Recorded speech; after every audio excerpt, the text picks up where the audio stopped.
Título quinto. Propiedad horizontal. Capítulo 1. Disposiciones generales. Artículo 2037. Concepto. La propiedad horizontal es el derecho real que se ejerce sobre un inmueble propio, que otorga a su titular facultades de uso, goce y disposición material y jurídica que se ejercen sobre partes privativas y sobre partes comunes de un edificio, de conformidad con lo que establece este título y el respectivo reglamento de propiedad horizontal. Las diversas partes del inmueble, así como las facultades que sobre ellas se tienen, son interdependientes y conforman un todo no escindible. Artículo 2038. Constitución. A los fines de la división jurídica del edificio, el titular de dominio o los condóminos deben redactar, por escritura pública, el reglamento de propiedad horizontal, que debe inscribirse en el registro inmobiliario. El reglamento de propiedad horizontal se integra al título suficiente sobre la unidad funcional. Artículo 2039. Unidad funcional. El derecho de propiedad horizontal se determina en la unidad funcional, que consiste en pisos, departamentos, locales u otros espacios susceptibles de aprovechamiento por su naturaleza o destino, que tengan independencia funcional y comunicación con la vía pública, directamente o por un pasaje común. La propiedad de la unidad funcional comprende la parte indivisa del terreno, de las cosas y partes de uso común del inmueble o indispensables para mantener su seguridad, y puede abarcar una o más unidades complementarias destinadas a servirla. Artículo 2040. Cosas y partes comunes. Son comunes a todas o algunas de las unidades funcionales, las cosas y partes de uso común de ellas o indispensables para mantener su seguridad, y las que se determinan en el reglamento de propiedad horizontal.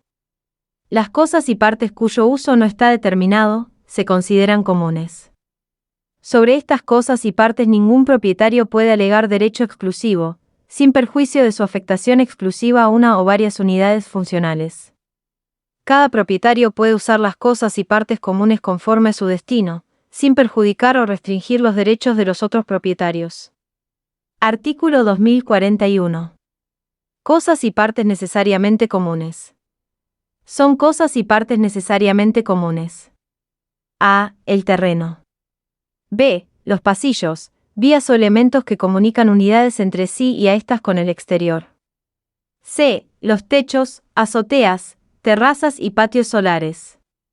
D. Los cimientos, columnas, vigas portantes, muros maestros y demás estructuras, incluso las de balcones, indispensables para mantener la seguridad.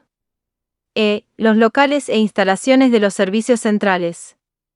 F. Las cañerías que conducen fluidos o energía en toda su extensión, y los cableados, hasta su ingreso en la unidad funcional. G. La vivienda para alojamiento del encargado. H. Los ascensores, montacargas y escaleras mecánicas. Y los muros exteriores y los divisorios de unidades entre sí y con cosas y partes comunes.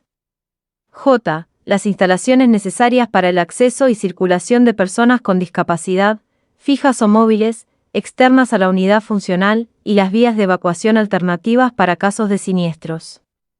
K. Todos los artefactos o instalaciones existentes para servicios de beneficio común. L. Los locales destinados a sanitarios o vestuario del personal que trabaja para el consorcio. Esta enumeración tiene carácter enunciativo. Artículo 2042. Cosas y partes comunes no indispensables. Son cosas y partes comunes no indispensables. A. La piscina. B. El solario. C. El gimnasio. D. El lavadero. E. El salón de usos múltiples. Esta enumeración tiene carácter enunciativo. Artículo 2043. Cosas y partes propias. Son necesariamente propias con respecto a la unidad funcional, las cosas y partes comprendidas en el volumen limitado por sus estructuras divisorias, los tabiques internos no portantes, las puertas, ventanas, artefactos y los revestimientos, incluso de los balcones. También son propias las cosas y partes que, susceptibles de un derecho exclusivo, son previstas como tales en el reglamento de propiedad horizontal, sin perjuicio de las restricciones que impone la convivencia ordenada. Artículo 2044. Consorcio. El conjunto de los propietarios de las unidades funcionales constituye la persona jurídica consorcio. Tiene su domicilio en el inmueble. Sus órganos son la asamblea, el consejo de propietarios y el administrador. La personalidad del consorcio se extingue por la desafectación del inmueble del régimen de propiedad horizontal, sea por acuerdo unánime de los propietarios instrumentado en escritura pública o por resolución judicial, inscripta en el registro inmobiliario.